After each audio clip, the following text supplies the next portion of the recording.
бо мақсади пешгирӣ аз ҳодисаҳои нохуши сӯхтор дар шаҳри Гулистон марҳилаи якуми чорабинии профилактикии оташнишонии муҳофиза ҷамъбаст гардид. Дар ҷараёни ин чорабинӣ кормандони қисми мустақили 37-уми ҳарбикунонидашудаи хадамоти давлатии оташнишонӣ оид ба муҳофизати шаҳри Гулистон дар тамоми иншоотҳои хоҷагии халқ аз ҷумла ташкилоту корхона ва хонаҳои сокинон корҳои фаҳмондадиҳии профилактикӣ гузаронида варақаҳои иттилоотӣ тақсим намуданд. Дар ин давра аз ҷониби кормандони ҳайати қисм вобаста ба коҳиш додани ҳодисаҳои нохуши сӯхтор ба беш аз 4000 нафар сокин қоидаҳои назорати давлатии бехатарӣ аз сӯхтор омӯзонида шуданд.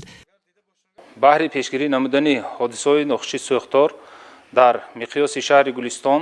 бо қарори раиси шаҳри Гулистон чораҳои профилактикаи оташнишонӣ таҳти рамзи марҳилаи муҳофиза ҷорӣ карда шудааст ки дар ин чорабинӣ тибқи нақша ва рӯйхатҳои ба тавсиб расонида ҳайати шахсӣ ва муҳандисони нозирони қисм ба корхонаҳо, ба иншоотҳо ва манзилҳои истиқоматии шаҳрвандон сафарбар карда шуда то инҷониб аз тарафи қисми мустақили 37-уми ҳарбикунонидашудаи хадамоти давлатии оташнишонии шаҳри Гулистон зиёда аз 4000 шаҳрвандон бо қоидаҳои назорати давлатии бехатарӣ аз сӯхтор дар ҷойҳои истиқоматӣ омӯзонида шуда истодаанд.